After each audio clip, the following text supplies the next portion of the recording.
નમસ્તે મિત્રો, સ્વાગત છે તમારું એક નવી કહાનીમાં। તો ચાલો શરૂ કરીએ। મારું નામ પરિધિ છે। અમે 4 બહેનો હતી અને અમારો એક ભાઈ હતો જે ત્રીજા નંબરનો હતો। તે મારી 2 બહેન કરતાં નાનો હતો। મારી 2 બહેનના લગ્ન થઈ ગયા હતા। હવે મારા ભાઈના લગ્નનો નંબર હતો, પણ તે લગ્ન કરવા માંગતો ન હતો। તેણે કહ્યું કે હવે તે તેની બાકીની 2 બહેનોના પહેલા લગ્ન કરવા માંગે છે, એના પછી તે પોતે લગ્ન કરશે। માં ભાઈને કહેતી, પહેલા તું લગ્ન કરી લેજો, ઘરમાં બહુ આવશે તો મને મારી દીકરીઓના લગ્ન કરાવવામાં સરળતા રહે છે। પરંતુ તેણે માતાની વાત ન સાંભળી। પરંતુ મેં મારી માતાને કહ્યું હતું કે મારે પહેલા ભણવું છે, મારે અત્યારે લગ્ન કરવા નથી। જ્યારે મારી સૌથી નાની બહેનને અભ્યાસમાં કોઈ રસ ન હતો, મેં મારી માતાને કહ્યું હતું કે તમે એ ઈચ્છો છો તો તેના લગ્ન કરી શકો છો। મારો ભાઈ મારાથી 2 વર્ષ મોટો હતો। મારાથી નાની એક બહેન હતી। મારો ભાઈ જે કોલેજમાં અભ્યાસ કરતો હતો, તે જ કોલેજમાં તેનો એક મિત્ર હતો જે અમારા ઘરે ઘણી વખત આવતો હતો। જોવામાં તે ખૂબ જ સરસ હતો અને મારા ભાઈ જેટલી જ ઉંમરનો હતો। પણ મેં નોંધ્યું હતું કે જ્યારે પણ તે અમારા ઘરે આવતો ત્યારે તે મને ધ્યાનથી જોતો અને મારી સામે જોઈને ધીમેથી હસતો, પરંતુ મેં ક્યારેય તેના સ્મિતનો જવાબ આપ્યો નહીં। ખબર નહીં તે પોતાને શું સમજતો હતો। એકવાર હું ઘરે એકલી હતી ત્યારે તે મારા ભાઈ વિશે પૂછતો ઘરે આવ્યો હતો। મને લાગ્યું કે તે મારી સાથે વાત કરવા માંગે છે, પણ પછી મારી મમ્મી આવી અને તે ગભરાઈ ગઈ। હું ધીમે ધીમે તેના સંકેતો સમજી રહી હતી। મને તે છોકરા વિશે ખરાબ લાગવા માંડ્યું હતું। તેનો દેખાવ ચોક્કસપણે સારો હતો, પણ તેનો ઈરાદો મારા પર હતો। મેં મારી મમ્મીને અને ભાઈને તેના વિશે કહ્યું નહીં। હું નહોતું ઈચ્છતી કે મારા ભાઈની એ છોકરા સાથેની મિત્રતા બગડે। પણ હવે જ્યારે પણ તે અમારા ઘરે આવતો ત્યારે હું બીજા રૂમમાં ચાલી જતી। હું નોટિસ કરતી હતી કે તેની આંખો મને શોધી રહી છે। મારો અભ્યાસ ચાલુ હતો અને હું મારા અભ્યાસ પર વધુ ધ્યાન આપતી હતી, નકામી વસ્તુઓ પર ધ્યાન આપવા માંગતી ન હતી। થોડા દિવસો આમ જ વીતી ગયા। એક દિવસ હું કોલેજે ગઈ હતી અને જ્યારે ઘરે આવી ત્યારે મેં જોયું કે અમારા ઘરે મહેમાનો હતા। આ બધા મહેમાનોને જોઈને હું ચોંકી ગઈ। આ નવા લોકો લાગતા હતા। હું તેમને ઓળખી પણ ન હતી। પછી મારી નાની બહેને મને જણાવ્યું કે તેના ભાઈના મિત્ર શાંતનો પરિવાર છે। મેં કહ્યું, સારું, તે અમારા ઘરે શું કરવા આવ્યા છે? મને જોઈને મારી બહેન હસવા લાગી અને કહ્યું કે તેની માતા પ્રશાંત માટે તારો સંબંધ લઈને આવે છે। મારી બહેને જે કહ્યું તે સાંભળીને હું ચોંકી ગઈ। મેં કહ્યું કે આ છોકરાની આટલી હિંમત કે તે તેની માતાને મારા ઘરે સંબંધ લઈ અને મોકલી દીધી। મારી બહેન કહેવા લાગી, દીદી તમે જે પણ કહો, પણ છોકરો ખૂબ સરસ છે અને તમને ખબર નથી કે પ્રશાંતભાઈના બધા મિત્રોમાં સૌથી ધનિક છે। આ દુનિયામાં તેના પિતા નથી, પરંતુ તેના પિતાએ તેના માટે ઘણી મિલકત છોડી છે જે પ્રશાંતના નામે છે। તું લગ્ન કરીશ તો તેના ઘર પર રાજ કરીશ। મેં મારી બહેનને ચૂપ રહેવા કહ્યું અને મેં મારી માતાને સ્પષ્ટ ઇનકાર કર્યો કે હું લગ્ન નહીં કરું।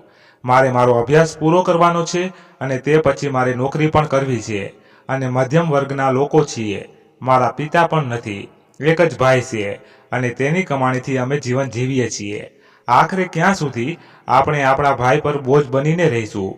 મારે નોકરી કરવી છે અને મારા ભાઈને મદદ કરવી છે। મને પૂરી આશા છે કે મમ્મી ના પાડી દેશે। મારી વાત સાંભળીને મારી બહેને કહ્યું કે પહેલાં તમે આ લોકોને જવા દો અને પછી જોઈએ છે શું કરવું છે। હું ફ્રેશ થવા ગઈ હતી। લગભગ 2 કલાક અમારા ઘરે બેઠા પછી તેઓ ચાલ્યા ગયો। થોડા સમય વીતી ગયો હતો જ્યારે મારી માતા રૂમની અંદર આવી અને કહ્યું કે તું ભાગ્યશાળી છો પરિધિ, તને ખબર છે તારો સંબંધ ક્યાંથી આવ્યો છે? પ્રશાંતના ઘરેથી તારો સંબંધ આવ્યો છે। તેને પોતે તને પસંદ કરી છે। પ્રશાંતે પોતે તેના ઘરેથી તેની મા અને બહેનને તારા સંબંધ માટે મોકલ્યા છે। જુઓ, આટલા મોટા લોકો તારો હાથ માગવા સ્વયં અમારા ઘરે આવ્યા છે। તને ખબર નથી, તેની માને કોઈના ઘરે જવાનો પણ સમય નથી। તે તેના પુત્રના કારણે અમારા જેવા ગરીબ લોકોના ઘરે પોતે આવી છે। મેં છોકરાઓને હા પાડી દીધી કારણ કે મને પ્રશાંતમાં કોઈ ખામી જણાતી ન હતી। તેના પિતા પહેલા ઘણા પૈસાદાર હતા, તેથી તે બધી પ્રોપર્ટી પ્રશાંતના નામે કરીને ગયા છે। તું ત્યાં કેટલી ખુશ થઈશ? મેં મારી માતાને કહ્યું કે તમે તે લોકોને સંબંધ માટે હા પણ પાડી દીધી। તો મારી માતાએ કહ્યું, હા, મેં હા કહેવામાં જરા પણ વિલંબ કર્યો નથી, કારણ કે આવા સંબંધ ફક્ત નસીબદાર છોકરીઓ માટે જ આવે છે. તને ખબર છે તે લોકો શું કહેતા હતા? તેણે કહ્યું કે અમારો દીકરો જે છોકરીને પસંદ કરે તે ચોક્કસ અમને પસંદ આવશે. અમારે પરિધિની જોવી પણ નથી. તેમ છતાં મેં તેનો તારો ફોટો બતાવ્યો, પણ જો મને ખબર હોત કે તું કોલેજમાંથી આવી ગઈ છે તો હું ચોક્કસ તારી મુલાકાત કરાવી લે. આવતા અઠવાડિયે તેઓ લગ્નની તારીખ નક્કી કરવા આવશે. તને ખબર નથી કે હું તારો ભાઈ બધા ખુશ છીએ. મેં મારી માતાને કહ્યું, મમ્મી તમે હોશમાં છો? તને ખબર નથી કે તમે શું બોલી રહ્યા છો. મારી માં કહેવા લાગી, તારે હવે હોશમાં આવવું પડશે અને આ નોકરી કરવાની જીદ છોડી દે. મેં કહ્યું, મમ્મી મને એ છોકરો ગમતો નથી, હું તેની સાથે લગ્ન કરી શકતી નથી. મારી માં કહેવા લાગી, જુઓ પરિધિ, મેં તો લોકોને હા પાડી છે અને તેઓ ઘણા અમીર છે. લોકો છે, જો કોઈને ખબર પડે કે તને એ છોકરો પસંદ નથી તો લોકો અમને મૂર્ખ ગણશે અને મૂર્ખ કહેશે કે આ લોકોએ આવા સારા સંબંધને ગુમાવી દીધો. પ્રશાંત ખૂબ જ સરસ છોકરો છે. બસ એકવાર તેનો અભ્યાસ પૂરો થઈ જાય તે પછી તે તેનો કારોબાર સંભાળશે અને પછી તેના પિતાએ તેના મૃત્યુ પહેલા તમામ મિલકત તેના નામ પર છોડી દીધી છે. મારી માતા એ કહેતા મને ગળા લગાડીને કહેવા લાગી કે તું જાણતી નથી કે હું આ સંબંધથી કેટલી ખુશ છું. હું મારી નાની દીકરી માટે પણ આવો જ સંબંધ ઈચ્છું છું. તારી બે મોટી બહેનો ખૂબ જ મુશ્કેલભર્યું જીવન જીવે છે, પણ હું તારા વતી તો બેફિકર રહીશ, કારણ કે મારી દીકરી સારા કુટુંબમાં જઈ રહી છે. મેં કહ્યું, મમ્મી તમે શું વાત કરો છો? શું તમે તમારી દીકરીના લગ્ન તે માટે કરાવો છો કે તે અમીર છે, અને જો તે અમીર છે તો પણ મને ખુશ ન રાખી શક્યો તો આ અમીરી મારા શું કામની? મને મારી માતા પર ખૂબ ગુસ્સો આવ્યો. છેવટે તે મને પૂછ્યા વિના છોકરાવાળાઓને હા કેવી રીતે કહી શકે? મારા ઘરની દરેક વ્યક્તિ આ સંબંધથી ખૂબ ખુશ હતી, પણ હું આગળ ભણવા માંગતી હતી. પણ મારી ઈચ્છા વિશે કોઈએ પૂછ્યું નહીં. મેં મારા ભાઈ સાથે વાત પણ કરી તો ભાઈએ પણ કહ્યું કે પ્રશાંત બહુ સારો છોકરો છે અને મારી ઈચ્છા હતી કે મારી એક બહેનના લગ્ન પ્રશાંતના ઘરે થાય, પરંતુ પ્રશાંત સાથે વાત કરવાની મારી ક્યારેય હિંમત ન થઈ, કારણ કે તેનો અને મારો કોઈ મેલ નથી. તે ક્યાં છે અને અમે ક્યાં છીએ, પણ તે છતાં તે તને પસંદ કરે છે અને તેના પરિવારને તારા સંબંધ માટે મોકલ્યો. હું બહુ ખુશ છું. હવે હું બહુ જલ્દી પ્રશાંત સાથે તારા લગ્ન કરીશ. ભાઈની વાત સાંભળીને હું ચોંકી ગઈ. મારી વાતને કોઈ સમજવાની કોશિશ કરતું ન હતું કે મારે નોકરી કરવી છે. મારા ભાઈએ કહ્યું હતું કે ઘરની પરિસ્થિતિ સંભાળવા માટે હું એકલો જ પૂરતો છું, તારે કામ કરવાની જરૂર નથી. અને પછી મેં મારી ખુશીને ઘરની ખુશીની સામે દફનાવી દીધી. મને સૌથી વધુ ગુસ્સો પ્રશાંત પર હતો, જેના કારણે મારું સપનું તૂટી ગયું. તેણે સંબંધને મારા ઘરે મોકલીને મોટી ભૂલ કરી હતી, કારણ કે મને તેના માટે કોઈ લાગણી ન હતી. એક અઠવાડિયા પછી તેનો પરિવાર અમારા ઘરે આવ્યો અને લગ્નની તારીખ નક્કી કરી અને મને ઘણી બધી ભેટો આપી, પરંતુ મેં તેમાંથી કોઈ ભેટ ખોલી ન હતી, કારણ કે મને ન તો મારા લગ્નમાં કે મારા સાસરિયાઓમાં કોઈ રસ હતો. પણ જે પણ લોકોની આ વાતની જાણ થતી કે મારો સંબંધ કપૂર ઇન્ડસ્ટ્રીઝના માલિક પ્રશાંત કપૂર સાથે થયો છે, ત્યારે તેઓ મને ખૂબ જ નસીબદાર માનતા હતા. પ્રશાંત મારા ભાઈનો મિત્ર હતો અને તેણે મારા ભાઈને ઘણી વખત મદદ પણ કરી હતી. જ્યારે મારા ભાઈને પૈસાની જરૂર હતી ત્યારે તેણે મારા ભાઈને પૈસા આપ્યા હતા અને મારો ભાઈ તેને તરત જ પરત કરી દેતો હતો. ઘરે ચારેય બાજુ લગ્નનો માહોલ હતો. મારી માતાએ પણ મારા માટે ઘણી બચત કરી હતી, પણ પ્રશાંત ભાઈને કહ્યું હતું કે તે ન તો દહેજ ઈચ્છે છે કે ના કોઈ ઘરેણા. તે માત્ર મને પસંદ કરે છે અને તેને માત્ર મારી જ ઈચ્છા છે. પછી મારા લગ્નનો દિવસ પણ આવી ગયો. તે દિવસે હું ખૂબ રડી હતી, જ્યારે મારા બધા સપના તૂટ્યા હતા, અને પછી હું ત્યાંથી નીકળીને મારા સાસરે આવી. મારા સાસરિયા એટલા અમીર હતા કે મારા લગ્નમાં કોઈ વસ્તુની કમી ન હતી. લગ્ન ખૂબ જ ધામધૂમથી થયા હતા. ઘરની અંદર મારું સ્વાગત ખૂબ સારી રીતે કરવામાં આવ્યું હતું. પ્રશાંત ખૂબ જ ખુશ દેખાતો હતો, પણ દુઃખી હતી. પણ હવે ગમે તે હોય તે મારા પતિ હતા અને મેં મનમાં નક્કી કરી લીધું હતું કે મારે બધી વાતો ભૂલીને મારી નવી જિંદગી શરૂ કરવી પડશે, કારણ કે હવે હું પરણિત હતી અને પ્રસાદની પત્ની હતી. હું રૂમમાં બેઠી મારા પતિની રાહ જોઈ રહી હતી કે કદાચ મારી રાહ લાંબી થવાની હતી. કારણ કે આ લોકો અમીર હતા અને સવારે મોડે સુધી જાગતા ન હતા રાત બગાડીને. એ તેમના માટે સામાન્ય બાબત હતી. હું મારા રૂમની સજાવટ જોઈ રહી હતી જે ખૂબ જ સારી રીતે સજાવવામાં આવ્યો હતો અને ત્યાં એક વિચિત્ર સુગંધ પસરી રહી હતી જે મને ખૂબ જ પસંદ હતી.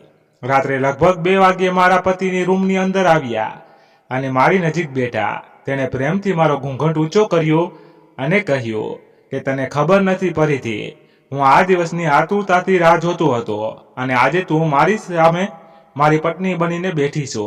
હું તને ખૂબ જ પસંદ કરતો હતો. મેં ઘણીવાર મારા પ્રેમને વ્યક્ત કરવાનો પ્રયાસ કર્યો પણ કાં તો તું અમારું કોઈ આવી જતું હતું અથવા તો તું મારાથી દૂર રહેવા લાગી હતી. તેથી મેં નક્કી કર્યું કે હું તારી લાગણીઓ સાથે રમીશ નહીં પણ તને મારી પત્ની બનાવીને જ તારી દરેક ઈચ્છા પૂરી કરીશ. આ કારણે મેં મારા ઘરે મારી પસંદગી વિશે કહ્યું અને મારી માતા અને બહેન ખુશીથી તારો હાથ માંગવા આવ્યા.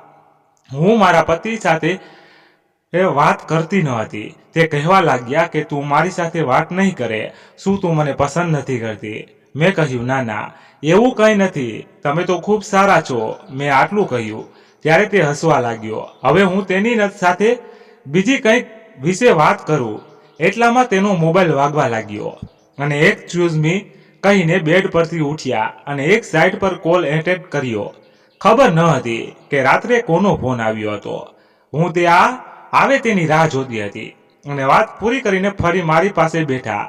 હું તેની પત્ની બની ગઈ હતી તેથી તેના માટે મારા હૃદયમાં સારા વિચારો જન્મ લેવા લાગ્યા હતા. ગમે તેમ કરી હવે જૂની વાતો યાદ કરવાનો કોઈ ફાયદો ન હતો. વ્યક્તિએ હંમેશા તેના નવા જીવનની શરૂઆત ખુશીથી કરવી જોઈએ. હું ખુશ થવા લાગી હતી પણ મારી નાની ખુશી પર અચાનક કોઈની નજર લાગી ગઈ. કોલ પર વાત કર્યા પછી મારા પતિ મારી પાસે આવ્યા અને કહ્યું કે ફરીથી સોરી, તારે થોડી વધુ રાહ જોવી પડશે. મારો એક મિત્ર અમારા ઘરે મારા લગ્નમાં હાજર આપવા આવ્યો હતો પણ તેની ફ્લાઇટ મોડી આવી તેથી તે મારા લગ્નમાં હાજરી આપી શક્યો નહીં. તે અહીં કોઈના વિશે વધુ જાણતો પણ નથી તેથી હું તેને લેવા માટે એરપોર્ટ જઈ રહ્યો છું. આ કામ મારા સિવાય બીજું કોઈ કરી શકશે નહીં. તેથી 1 કલાક મારી રાહ જો, હું હમણાં જ આવું છું. અને પછી હું તારી ભેટ પણ લાવવાનું ભૂલી ગયો. એ પણ મમ્મી પાસે રાખેલ છે. હું તેમની પાસેથી લેવાનું ભૂલી ગયો છું. જો તને કોઈ સમસ્યા ન હોય તો હું જાઉં. મેં મારા પતિને કહ્યું હા હા જાઓ. ત્યારે મારા પતિએ કહ્યું કે આ દુલ્હનના કપડામાં તને બહુ ભાર લાગતો હશે. એક કામ કર, તે બદલીને ફ્રેશ થઈ જા. હું તરત જ આવીશ અને હું તને મારા હાથે ભેટ આપીશ. આટલું કહીને મારા પતિ હસવા લાગ્યા. મેં તેને કહ્યું ઠીક છે. પછી તે રૂમની બહાર ગયા અને મેં વિચાર્યું કે મારા પતિ ઘરે આવે ત્યાં સુધીમાં હું બીજા કપડાં પહેરી અને ફરીથી તૈયાર થઈ જાઉં. કારણ કે મારો મેકઅપ પણ થોડો બગડી ગયો હતો. મેં મારો કબાટ ખોલ્યો અને મારા કપડાં બહાર કાઢ્યા અને જોયું કે કબાટમાં ડિઝાઇનર અને સુંદર કપડાં રાખવામાં આવ્યા હતા. મેં તેમાંથી એક સાદો સૂટ કાઢ્યો અને પહેર્યો અને મેં થોડો મેકઅપ કર્યો અને પછી બેડ પર બેસીને મારા પતિની રાહ જોવા લાગી. જ્યારે હું બેસીને થાકી ગઈ ત્યારે હું અહીંથી ત્યાં ચાલવા લાગી. 1 કલાકથી વધુ સમય થઈ ગયો હતો પરંતુ મારા પતિ હજી પાછા આવ્યા ન હતા. ચાલતા ચાલતા હું થાકી ગઈ ત્યારે બેડ ઉપર સૂવા લાગી. મેં વિચાર્યું કે હું આરામ કરીશ પરંતુ અચાનક મને અવાજ જેવું લાગ્યું. હું કશું સમજી શકતી ન હતી. એવું લાગતું હતું કે ઘણા લોકો એકઠા થયા હતા અને રડવાનો અવાજ સંભળાયો હતો. હું પરેશાન હતી. ત્યારે અચાનક રૂમનો દરવાજો ખુલ્યો અને મારી નણંદ રૂમની અંદર આવી અને મને ગળે લગાડીને કહેવા લાગી ભાભી ભાઈ. આમ કહીને તે જોર જોરથી રડવા લાગી. રડવાનો અર્થ હું સમજી શકી નહીં. જ્યારે મેં તેને પૂછ્યું કે શું થયું છે, તમે કેમ રડો છો, તો તેણે કહ્યું કે ભાભી તમને ખબર નથી કે ભાઈ આટલી અચાનક આ દુનિયા છોડી ગયા છે. આ સાંભળીને હું શોક રહી ગઈ. મેં કહ્યું તમે શું બોલો છો, તે તો તેના ફ્રેન્ડને લેવા ગયા હતા. તો મારી નણંદે કહ્યું ના ના ભાભી, ભાઈનો રસ્તે અચાનક એક અકસ્માત થયો અને તે સ્થળ પર જ આ દુનિયા છોડી ગયા. ભાઈને હોસ્પિટલ લઈ ગયા પરંતુ તે લોકોએ તેને મૃત જાહેર કર્યો. તમે નીચે આવો, બધા તમને બોલાવે છે. મારા નણંદની વાત સાંભળીને મારા તો પગ નીચેથી જમીન નીકળી ગઈ અને મારી નણંદ મારો હાથ પકડીને મને નીચે ઉતારે. જ્યારે હું નીચે ગઈ, મેં જોયું કે સફેદ ચાદરમાં લપાટેલ એક માણસ જમીન પર રાખવામાં આવ્યો હતો અને હોલમાં ઘણા બધા લોકો એકઠા હતા. મારી સાસુ અને મારા પતિના ભાઈ અને તેની બહેન ખરાબ રીતે રડતા હતા. હું માની શકતી ન હતી કે જે વ્યક્તિ મારી સાથે થોડા સમય પહેલા વાત કરી ગયો હતો તેનું અચાનક મૃત્યુ થઈ ગયું. હું રડવા લાગી હતી. મને લાગ્યું કે મારું જીવન સમાપ્ત થઈ ગયું. હું હમણાં જ દુલ્હન બની હતી અને હવે હું વિધવા બની ગઈ. મારી બાજુમાં બેઠેલા મારા સાસુ રડતા હતા અને મને ગળે લગાડીને કહેતા હતા કે જુઓ, તારો પતિ આ દુનિયા છોડી ગયો છે. મારો પતિ પરિવારના સભ્યો પણ આવી ગયા હતા અને મારા ભાઈ ખરાબ સ્થિતિમાં રડતો હતો કારણ કે તેનો મિત્ર આ દુનિયા છોડી ગયો હતો. એ દિવસ મારા જીવનનો સૌથી ખતરનાક દિવસ હતો. પ્રશાંતનો ચહેરો મારી આંખો સામે વારવાર આવી રહ્યો હતો. રડતા રડતા હું બેભાન થઈ ગઈ અને પ્રશાંતના મૃતદેહનો અંતિમ સંસ્કાર કરવામાં આવ્યો. મારી મા પણ મને જોઈને ખૂબ રડી રહી હતી. તે કહેતી હતી કે મારી દીકરીના જીવનમાં ખુશીઓ હજી આવવાની જ હતી, પરંતુ તેણે ક્યારેય વિચાર્યું ન હતું કે તેને આટલું બધું સહન કરવું પડી જશે. હું ખૂબ જ ખરાબ રીતે રડતી હતી. મારા પતિને યાદ કરીને હું પાગલ જેવી થઈ ગઈ. હું એ વાતથી ધીરજ ગુમાવી રહી હતી કે મારા પતિ આટલી જલ્દી આ દુનિયા છોડીને કેવી રીતે જઈ શકે. તે એરપોર્ટ પરથી તેના મિત્રને લેવા ગયા હતા અને કહ્યું 1 કલાકમાં આવું છું, પણ તેણે મને એવી રીતે છોડી દીધી કે તે ક્યારેય પાછા ન આવ્યા. મારી સાસુએ મારી માતાને કહ્યું કે તે મારા દીકરાની વિધવા છે, તે અમારા જ ઘરે રહેશે. ઘણા દિવસો વીતી ગયા હતા. મારા પરિવારના સભ્યો પણ ચાલ્યા ગયા હતા અને હું મારા પતિની વિધવા બની મારા સાસરિયાના ઘરે જીવન વિતાવી રહી હતી. મારા પતિના મૃત્યુને 1 અઠવાડિયું થઈ ગયું હતું જ્યારે મારી તબિયત બગડી અને શ્વાસ લેવામાં મને તકલીફ થઈ. ત્યારે મને દવા લેવાનું કહેવામાં આવ્યું. તે દવા લીધા પછી મને માથાનો દુખાવો શરૂ થયો અને હું આખો દિવસ સૂતી રહેતી. એક દિવસ મારી તબિયત ખૂબ જ ખરાબ થઈ ગઈ હતી. મને શ્વાસ મળતો ન હતો અને હું શ્વાસ મેળવવા માટે પાગલની જેમ વર્તન કરી રહી હતી. ક્યારેક હું પોતાને મારવાનું શરૂ કરી દેતી અને ક્યારેક ઘરની ચીજ વસ્તુઓ ઉપાડીને ફેંકી દેતી કારણ કે હું માત્ર શ્વાસ લેવા માંગતી હતી. અને પછી હું બેભાન થઈ ગઈ હતી અને કદાચ 2-3 દિવસ સુધી હું બેભાન જ રહી. પરંતુ જ્યારે મેં મારી આંખો ખોલી ત્યારે મેં જોયું કે હું હોસ્પિટલમાં હતી. એક નર્સ મારી બાજુમાં હતી. તેને મને પૂછ્યું કે તમે હવે કેવું અનુભવો છો. મેં તેને કહ્યું ઠીક છું. તેણે કહેવાનું શરૂ કર્યું કે 1-2 દિવસ પછી તમે સાજા થઈ જશો. તે પછી તમને તમારા રૂમમાં મોકલવામાં આવશે. તેણે જે કહ્યું તે સાંભળીને હું ચોંકી ગઈ અને પૂછવા લાગી કે મને કયા રૂમમાં મોકલવામાં આવશે અને મારો પરિવાર ક્યાં છે, મને શું થયું છે. ત્યારે તેણે કહેવાનું શરૂ કર્યું કે પાગલખાનામાં તો ફક્ત પાગલ લોકો જ આવે છે ને આખું કુટુંબ તો તેની સાથે નથી આવતું. મેં કહ્યું ક્યું પાગલખાનું? તે કહેવા લાગી અરે મેડમ, આ જ પાગલખાનું છે જ્યાં તમને દાખલ કરવામાં આવ્યા છે. અમારી હોસ્પિટલમાં પાગલ દર્દીઓને અહીં રાખવામાં આવે છે અને તેની સારવાર કરવામાં આવે છે. મેં કહેવાનું શરૂ કર્યું પણ હું પાગલ નથી. પછી મારી વાત સાંભળીને તે હસવા લાગી અને બોલી બધા પાગલ એમ જ કહે છે કે હું પાગલ નથી. આટલું કહીને તે હસતી આગળ વધી. પરંતુ મેં જોયું કે ઘણા દર્દીઓ બેડ પર સૂતા પડ્યા હતા અને વિચિત્ર વસ્તુઓ કરી રહ્યા હતા. હું ખરેખર પાગલખાનામાં જ હતી. તે જોઈને હું ચોંકી ગઈ. હું પાગલ ન હોવા છતાં અહીં કેવી રીતે આવી તેના વિશે વિચારતા જ મારું મગજ દુખવા લાગ્યું અને હું જોરથી ચીસો પાડવા લાગી કે મને જવા દો, હું પાગલ નથી. મારી હાલત બહુ ખરાબ થઈ ગઈ હતી. મને અજીબો ગરીબો દવાઓ આપવામાં આવી રહી હતી જેના કારણે મારા હોશ ઉડી ગયા હતા. હું સમજી શકતી ન હતી મને અહીં કોણ લાવ્યું હતું. અહીં પાગલો માટે અલગ અલગ નાના નાના રૂમ બનાવવામાં આવ્યા હતા અને તેમાંથી મને પણ એક રૂમ આપવામાં આવ્યો હતો.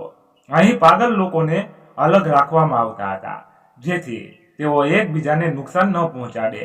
પણ હું તો વારવાર બૂમો પાડતી હતી કે હું પાગલ નથી, મને અહીં કોણ લાવ્યું છે. કૃપા કરીને મને કહો, કૃપા કરીને મારા પરિવારને બોલાવો, મારે અહીંથી જવું છે. પણ મારો અવાજ કોઈ સાંભળવા વાળો ન હતું. હું બૂમો પાડતી રહી અને મારા મગજ પર વધુ પડતા દબાવને કારણે મારું મગજ ખૂબ જ નબળું પડી રહ્યું હતું. એક રાત્રે હું મારા બેડ પર સૂતી હતી ત્યારે એક મહિલા મારી પાસે આવી અને કહ્યું કે તમે ખૂબ જ સુંદર છો, શું તમે ખરેખર પાગલ નથી? મને લાગ્યું કે તે મારી મદદ કરવા આવી છે, કદાચ મને આ પાગલખાનામાંથી બહાર કાઢશે. તેથી મેં કહ્યું કે હા, ખરેખર હું પાગલ નથી. અને તે કહેવા લાગી, તો ઠીક છે, હું તમને મદદ કરું છું અહીંથી બહાર નીકળવા માટે, પરંતુ તેના માટે તમારે ડૉક્ટરને ખુશ કરવા પડશે. હું આશ્ચર્ય પામી રહી હતી કે તે કયા ડૉક્ટર વિશે વાત કરી રહી છે. જ્યારે તેણીએ મને ઉદાસીમાં જોઈ, તે કહેવાનું શરૂ કર્યું, અરે ચિંતા ન કર, હું તને અહીંથી બહાર કાઢી લઈશ.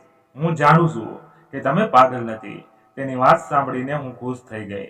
મેં વિચાર્યું કે કદાચ તે મને મદદ કરી રહી છે, પરંતુ તે મને મદદ કરી રહી ન હતી. તેના બદલે તે મારી પાસે ખૂબ જ પ્લાનિંગ સાથે આવી અને પછી મને તેની સાથે ડૉક્ટરની કેબિનમાં લઈ ગઈ અને મને ડૉક્ટરને સોંપીને કહ્યું, ડૉક્ટર સાહેબ, મને ખબર છે આ છોકરી પાગલ નથી, તેને તમારી મદદની જરૂર છે. ડૉક્ટરે મને માથાથી પગ સુધી જોઈ તો કહ્યું, હું ચોક્કસપણે તેની મદદ કરીશ. મેં ઝડપથી ડૉક્ટર સામે મારા હાથ જોડી દીધા. મારી આંખોમાં આંસુ હતા અને હું કહી રહી હતી કે કૃપા કરીને ડૉક્ટર, મને અહીંથી બહાર કાઢો, હું પાગલ નથી. તો ડૉક્ટર મારો હાથ પકડીને કહેવા લાગ્યો, મને ખબર છે તમે પાગલ નથી, તમે અહીં બેસો, હું હમણાં જ આવું છું. તેની વાત સાંભળીને હું શાંતિથી બેસી ગઈ.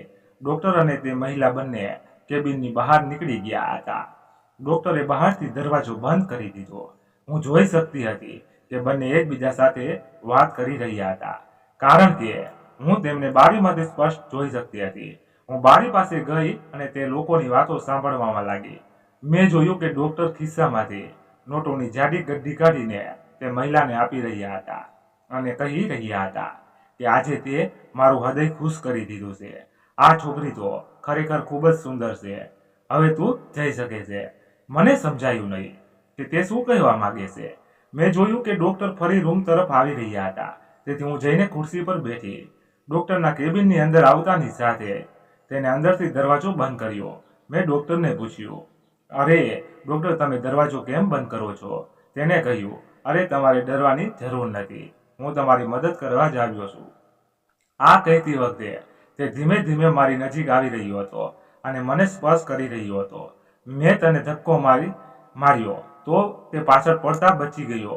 તેણે મારા મોઢા પર જોરથી થપ્પડ મારી અને કહ્યું કે તારી સુંદરતા માટે મેં તે મહિલાને ઘણા પૈસા આપ્યા છે. હવે વધુ નાટક કે અવાજ કરવાની કોઈ જરૂર નથી. જ્યારે મેં કહ્યું, તમે લોકો અહીં માસૂમ છોકરીઓ સાથે આ બધું કરો છો, ત્યારે તે કહેવા લાગ્યો, આવું જ સમજો, હવે તમારો વારો છે. મારા લાખ ના પડવા છતાં તેણે મારી ઇજ્જત સાથે રમત કરી અને પછી તેણે મને એક ઇન્જેક્શન આપ્યું, જેનાથી હું ખૂબ જ નબળાઈ અનુભવી રહી હતી અને હું અવાજ પણ કરી શકતી ન હતી અને તેના કારણે હું સૂતી રહેતી અને કોઈને કંઈ કહી શકતી નહીં. હું ફક્ત મારા પલંગ પર આંખ અને કાન ખુલ્લા રાખીને સૂતી હતી. હું બધું જોઈ શકતી હતી, હું બધું સાંભળી શકતી હતી, પણ હું ઉઠીને કંઈ કરી શકતી ન હતી. હું પાગલ ન હતી, પરંતુ હોસ્પિટલના લોકોએ મને ખરેખર હવે પાગલ બનાવી દીધી હતી. પરંતુ સૌથી વધુ ચિંતાજનક વાત એ હતી કે મને અહીં કોણ લાવ્યું? હું સાજી થવા માંગતી હતી, જેથી હું કંઈક કરીને અહીંથી ભાગી શકું, પરંતુ અહીં કડક સુરક્ષા હતી. બીજા દિવસે ફરી તે મહિલા ડૉક્ટર પાસે લઈ જવા આવી. મેં તેને ઘણીવાર ના પાડી, પરંતુ મારા ના પાડવા છતાં મારી સાથે તે જ થયું જે પહેલાં ડૉક્ટરે કર્યું હતું. આમને આમ ઘણા દિવસો વીતી ગયા. મારે 2 દિવસ સુધી ડૉક્ટર પાસે જવું પડ્યું ન હતું. કદાચ ડૉક્ટર ક્યાંક બહાર ગયા હતા. મારી પાસે આ એક સારી તક હતી અહીંથી ભાગી જવાની, કારણ કે જ્યારે ડૉક્ટર હતા ત્યારે મને કમજોરીનું ઇન્જેક્શન આપવામાં આવતું હતું, જેના કારણે હું રૂમમાં બેડ પર પડી રહેતી હતી. પરંતુ આ 2 દિવસમાં હું સારું અનુભવી રહી હતી, તેથી જ હું ચૂપચાપ હોસ્પિટલના દરવાજે છુપાઈ અને આવી ગઈ હતી. પરંતુ દરવાજા પર ગાર્ડ બેઠો હતો. મારે તેની પાસેથી પણ બચી અને જવું હતું. જ્યારે મેં કોઈને પાછળથી આવતા જોયો તો હું ઝડપથી ખૂણામાં સંતાઈ ગઈ. મેં જોયું કે તે એક વર્લ્ડ બોય હતો. પછી બંને એકબીજા સાથે વાતોમાં એટલા વ્યસ્ત હતા કે મેં દરવાજો ખોલ્યો અને ચૂપચાપ ત્યાંથી નીકળી ગઈ અને પછી આખી રાતના અંધકારામાં ભટકતી રહી. પછી મને એક જગ્યા દેખાણી. આ એ ઢાબો હતો અને રાતના 4 વાગ્યાનો સમય હોવાથી બંધ હતો. હું અહીં ઢાબાની બહાર જમીન પર સૂઈ ગઈ અને સવારે ઢાબાનો માલિક આવ્યો ત્યારે તેને આશ્ચર્ય સાથે પૂછ્યું કે તમે કોણ છો? મારી હાલત ખૂબ જ ખરાબ હતી. મેં 2 દિવસથી કંઈ ખાધું ન હતું. મારો અવાજ પણ બહાર આવતો ન હતો. મારા વાર્ય અસ્તવ્યસ્ત થઈ ગયા હતા. ચહેરો પણ ખૂબ જ ગંદો થઈ ગયો હતો. તે માણસ સમજી ગયો કે હું કોઈ હોસ્પિટલની દર્દી છું, કારણ કે મેં હોસ્પિટલનો ડ્રેસ પહેર્યો હતો. તેણે પૂછવાનું શરૂ કર્યું, ક્યાંથી આવી રહ્યા છો? મેં તેને કહ્યું ન હતું કે હું પાગલખાનામાંથી આવી છું. મેં કહ્યું કે મને કંઈક ખાવાનું આપી દો, મને ભૂખ લાગી છે. મારી વાત સાંભળીને ઢાબાના માલિકે વિચાર્યું કે હું ભીખ માગું છું, તેથી તેણે મને ભોજન આપ્યું. પણ હું ત્યાંથી ક્યાં ગઈ ન હતી. તે મને ભગાડતો રહ્યો. અંતે હું મારી માતાના ઘરે પાછી આવી. મેં મારો દેખાવ વધુ ખરાબ કર્યો જેથી કોઈ મને ઓળખી ન શકે, પરંતુ મને ખબર કે મારા પરિવારના સભ્યો મને ચોક્કસ ઓળખશે. હું મારી માતાના ઘરે ગઈ કે તરત જ મેં જોયું કે ત્યાં તો તાળું હતું. હું બહુ મુશ્કેલીથી અહીં પહોંચી હતી.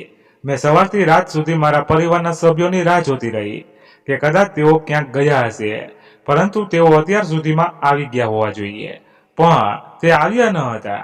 જ્યારે મેં નજીકના લોકોને પૂછ્યું ત્યારે તેઓએ મને કહ્યું કે આ લોકો તેમની પુત્રી પાગલ થઈ ગયા પછી શહેર છોડી ગયા છે. બીજે ક્યાંક તે લોકો રહે છે. અમારી બાજુની સ્ત્રી પણ મને ઓળખી ન શકી, કારણ કે મારી હાલત બિલકુલ ભિખારી સ્ત્રી જેવી હતી. સવારથી રાત થઈ ગઈ હતી. મારા ઘરની સામે ઊભી રહી અને પછી હું ઢાબા પર પાછી આવી, જ્યાં ગઈકાલે રાત્રે હું રોકાઈ હતી. મેં આખો દિવસ ભૂખમાં વિતાવ્યો હતો. મને લાગ્યું કે હું ફરી ઢાબા પર જઈશ તો ઢાબાનો માલિક મને ફરીથી કંઈક ખાવાનું ચોક્કસ આપશે. મને મારા જીવન વિશે ખરાબ લાગવા માંડ્યું હતું. મને મારો જીવ લેવાનું મન થયું, પણ હવે મારી જાતને મારવાનો તો કોઈ ફાયદો ન હતો, કારણ કે મારા પછી રડવાવાળું કોઈ બાકી ન હતું.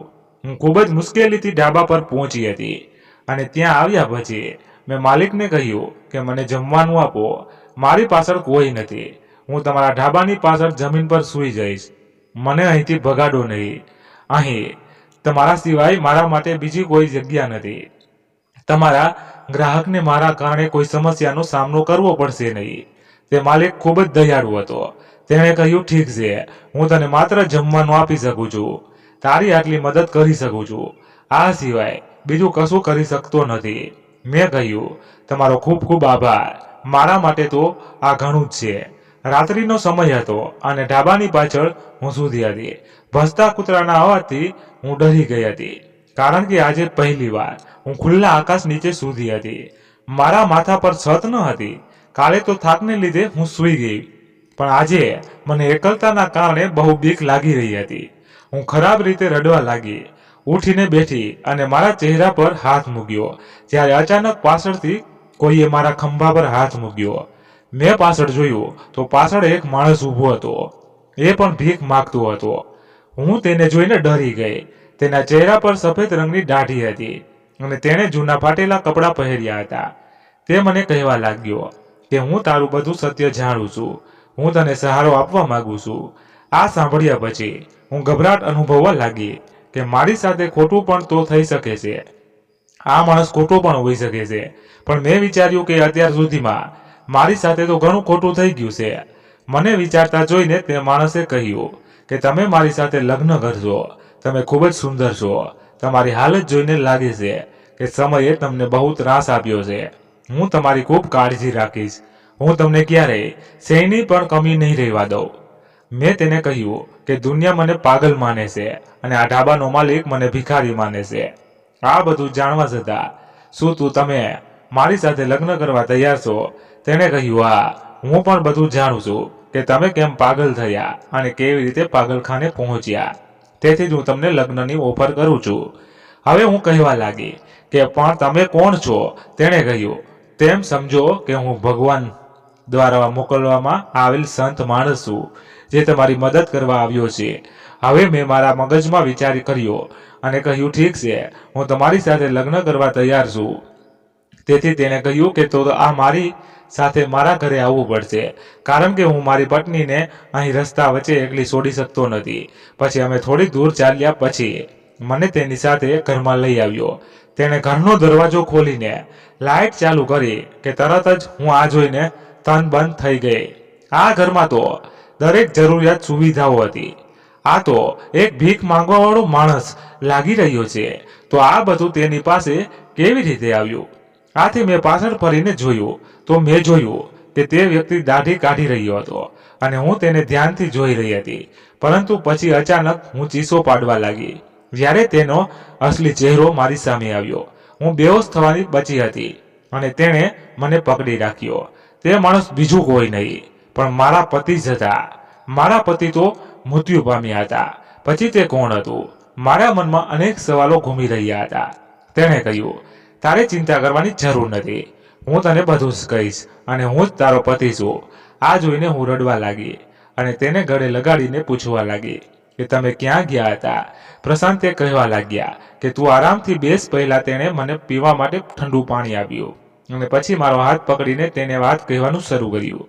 તેણે કહ્યું કે તે રાત્રે મારો એક મિત્ર લગ્નના દિવસે અમેરિકાથી મારા લગ્નમાં હાજરી આપવા આવવાનો હતો, પરંતુ તે રાતે જ્યારે તેનો ફોન આવ્યો કે હું આવી ગયો છું, તું મને લેવા આવી જા, ત્યારે અચાનક મારા મિત્રોનો ફરી ફોન આવ્યો. તો મેં કહ્યું, તું 5 મિનિટ રાહ જો, હું હમણાં જ એરપોર્ટ પર પહોંચવાનો છું. પણ મારા મિત્રને મારા શબ્દો સાંભળીને આશ્ચર્ય થયું અને તેણે પૂછ્યું કે તું એરપોર્ટ પર કેમ જાય છે જ્યારે તારે લગ્નની આજે પહેલી રાત છે? મેં વિચાર્યું કે હું તને ફોન કરીને પૂછું કે રૂમમાં ગયો કે નહીં. હું તેની વાત સાંભળીને હસવા લાગ્યો અને કહ્યું કે યાર, તું કેવી પાગલ જેવી વાતો કરે છે. તે હમણાં જ મને ફોન કર્યો ને અને કહ્યું કે હું એરપોર્ટ પર આવી ગયો છું, મને લેવા આવ. હું તને જ લેવા આવું છું, મારો મિત્ર કહેવા લાગ્યો. મેં તને ક્યારેય કહ્યું કે હું એરપોર્ટ પર છું? મેં તને દિવસ દરમિયાન ફોન તો કર્યો હતો અને કહ્યું કે હું આવી શકીશ નહીં. મારા મિત્ર પાસેથી આ સાંભળીને મને લવાઈ લાગી. હું ત્યારે ડ્રાઇવિંગ કરી રહ્યો હતો અને હું તેની સાથે વાત કરતો હતો અને તેની સાથે દલીલ કરતો હતો કે આજે તું મારી મજાક ન ઉડાવ, મારી રાહ જોવાનું કહે. મેં મારી પત્નીને રૂમમાં એકલી છોડી દીધી છે. તે મને વિશ્વાસ કરાવવો તો પ્રયાસ કરી રહ્યો હતો કે તને કોઈએ મૂર્ખ બનાવ્યો છે.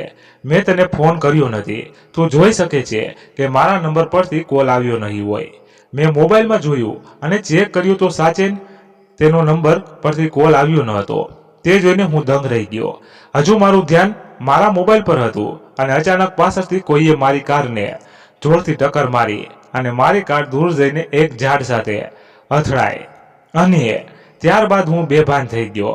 જ્યારે ભાન આવ્યું ત્યારે હું મારા ફેમિલી ડોક્ટર પાસે હતો. હું 1 કલાક પછી ભાનમાં ધ્યાનમાં આવ્યો હતો. મને ઘણી ઈજાઓ થઈ હતી. મારા ફેમિલી ડોક્ટરે મને કંઈક કહ્યું જેનાથી મારા હોશ ઉડી ગયા. તે કહેવા લાગ્યા કે તારો અકસ્માત નથી થયો, પણ તારો અકસ્માત કરાવવામાં આવ્યો છે. હું જાણું છું કે તે કોણ છે જેને તારી સાથે આ કર્યું છે. અમારા ફેમિલી ડોક્ટર મારા પિતાના ખાસ મિત્ર હતા અને મારી સોતેલી માતાએ તેમને ઘણા પૈસા આપ્યા હતા અને કહ્યું હતું કે પ્રશાંત મરી જવો જોઈએ. તેને મારા ફેમિલી ડોક્ટરને ઝેરનું ઇન્જેક્શન આપવાનું કહ્યું હતું જેથી હું મરી જાઉં, કારણ કે મારી સોતેલી માતા જાણતી હતી કે મારો આવો ગંભીર અકસ્માત થયો નથી. મારા ડોક્ટરની સૂચના મુજબ તેને પૈસા તો લીધા હતા, પરંતુ તેઓએ મને બધું કહ્યું, કારણ કે મારા ફેમિલી ડોક્ટરને ખબર હતી કે મારી માતા બધું કેમ કરી રહી છે. તે એક પ્રમાણિક વ્યક્તિ હતા. હું મારા પિતાનો એકમાત્ર પુત્ર હતો. મારી માતાના અવસાન પછી મારા પિતાએ મારી સોતેલી માતા સાથે બીજી વખત લગ્ન કર્યા હતા અને તેમને પહેલેથી જ 2 પુત્રી અને 1 પુત્ર હતા. પરંતુ મારા પિતાનું અવસાન થાય તે પહેલા મારા પિતાએ તેની તમામ મિલકત મારા નામે ટ્રાન્સફર કરી દીધી હતી. તેથી તે ગુસ્સે થઈ ગઈ હતી કે પિતાએ બધી મિલકત બધા બાળકોને સમાન રીતે કેમ ન આપી. મારી બધી મિલકત તેના નામે ટ્રાન્સફર કરાવવા માટે તેણે મારો અકસ્માત કરાવ્યો અને તને પાગલખાને મોકલી અને કહ્યું હતું કે આ છોકરીને પાગલ થવાની દવાઓ આપો અને તારા પરિવારના સભ્યોને પણ વિશ્વાસ આપ્યો કે તું પાગલ થઈ ગઈ છો. ઘણા દિવસો પછી સ્વસ્થ થયો. ડોક્ટર અંકલે મારી સોતેલી માતાને કહેવા પ્રમાણે મને મૃત જાહેર કરી દીધો હતો અને મારી જગ્યા પર બીજી લાશ મૂકી દેવામાં આવી હતી. તેઓને લાગ્યું કે હું મરી ગયો છું, પરંતુ ડોક્ટર અંકલે મને હોસ્પિટલમાંથી ગાયબ કરી દીધું અને મને થોડા દિવસ મારા ઘરે રાખ્યો અને ને બધાને કહ્યું કે હું મરી ગયો છું. જ્યારે હું સ્વસ્થ થયો ત્યારે મને તારી યાદ આવી. હું તને મળવા માંગતો હતો. મને લાગ્યું કે આ લોકોએ તને તારા માયકે મોકલી હશે. મેં મારી ઓળખ બદલી નાખી અને હું મારી ઓળખ બદલીને તને શોધવાનો પ્રયત્ન કરી રહ્યો હતો.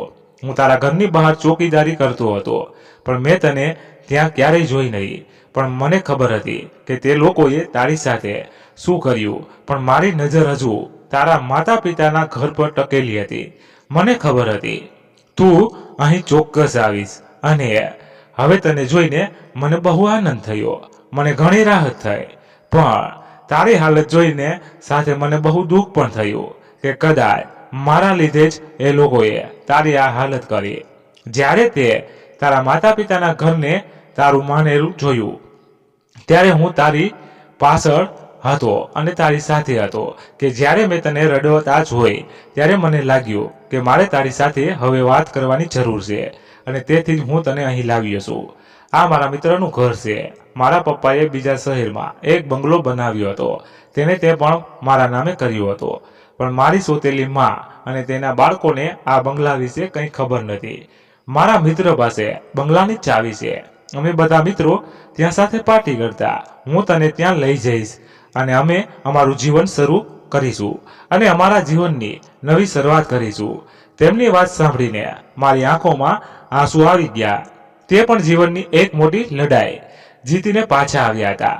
પછી મેં તેને મારી સાથે જે બન્યું તે બધું કહ્યું. તેના માટે તેને ખૂબ જ પસ્તાવો થયો મારી હાલત જોઈ, પણ પછી તેણે મને સમજાવ્યું કે તારે ચિંતા કરવાની જરૂર નથી. તું આ બધું સપના સમજીને ભૂલી જા અને નવા જીવનની શરૂઆત કર. હવે તારી વાસ્તવિકતા એ છે કે હું તારી સાથે છું અને હવે તને મારાથી કોઈ અલગ નહીં કરી શકે. આ રીતે હું અને પ્રશાંત એ બંગલા પર રહેવા ગયા. ત્યાં ગયા પછી મારા પતિએ તેમની સમક્ષતાના આધારે ફરીથી કામ કરવાનું શરૂ કર્યું અને તેનો બિઝનેસ પણ સારી રીતે ચાલવા લાગ્યો. પ્રશાંતની માતાએ અમારી સાથે જે કર્યું, ચોક્કસ ભગવાને તેઓને તેમના કાર્યો માટે સજા કરશે. લોકોએ મારા પરિવારના સભ્યોને ખોટી વાતો કહીને હેરાન કર્યા હતા. લોકો તેને કહેતા હતા કે તેની દીકરી મનુષ્ય પહેલા તો તેણે લગ્નની પહેલી જ રાતે તેના પતિને મારી નાખ્યો અને હવે પાગલ થઈને પાગલખાનામાં બેઠી છે. મારી માતા અને ભાઈથી આ વાત સહન ન થઈ, તેથી તેને આ વિસ્તાર જ છોડી દીધો. પરંતુ હવે હું મારા પતિ સાથે સરળ જીવન જીવી રહી છું અને હવે ખૂબ જ ખુશ છું.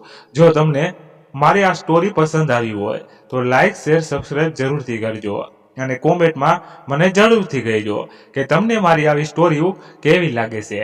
Thank you. અને હા મિત્રો, અમારી ચેનલ પર નવા હોય તો સબસ્ક્રાઇબ જરૂરથી કરી દેજો, એટલે કેમ કે તમને અવનવી વાર્તાઓ સાંભળવા મળતી રહે.